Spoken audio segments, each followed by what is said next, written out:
Hello and welcome to FFA TV.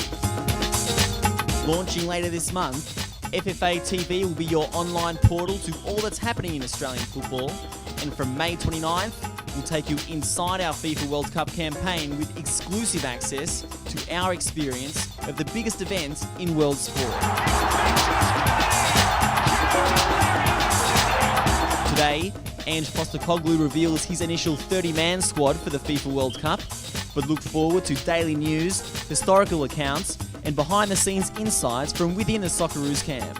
Additionally, you can keep up to date with all that's happening through our social media channels on Facebook, Twitter, and Instagram, as we bring you as close as possible to your heroes. Until then, thanks for tuning in to FFA TV, and we'll see you in Brazil.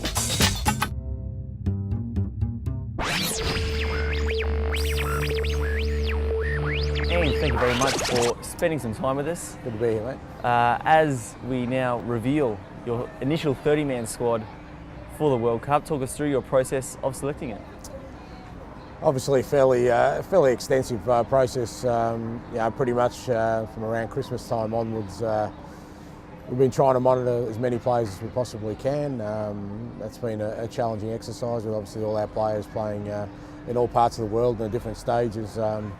Really, probably since the Ecuador game, we've honed into about 40, 45 players, and it's been a process of watching them, how they play, how they train, physically how they're coping with everything, and ultimately came down to just trying to stick to the criteria as much as possible of not ignoring form and fitness, and also having an eye to the future.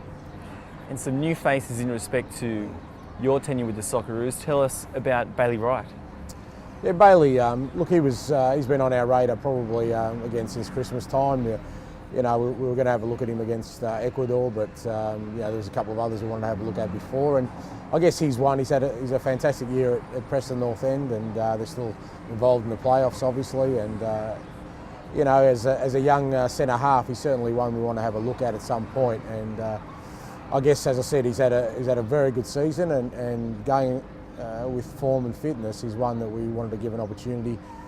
Give him his first taste of sort of camp life and what it's like to be with the national team, and hopefully for us, unearth someone who hopefully will be a part of our setup for a while.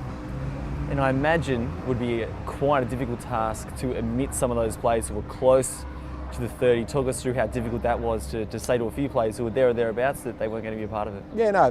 Obviously the process is a challenging one because of that. It's not just about the players who are going to make it, it's the ones who are going to miss out. You want to make sure that, from my perspective, I'm making those decisions, so I want to make sure that, there's some solid ground on making those, choices, and a clear understanding that, sometimes the ones who miss out are just unlucky in terms of the timing of their injuries. The likes of Cruz and Williams in particular, have certainly been a part of this. So even though they're not in calculations, they're still in your thoughts. And others, as I said, it just came down to a decision from my perspective of making sure. I don't think anyone's missed the squad who's had outstanding form this year.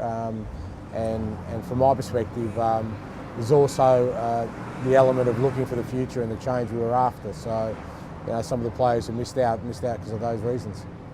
A formidable task awaits in Brazil, to say the very least. What's the message that you'll be trying to get to your team in terms of preparing for Brazil in the coming weeks?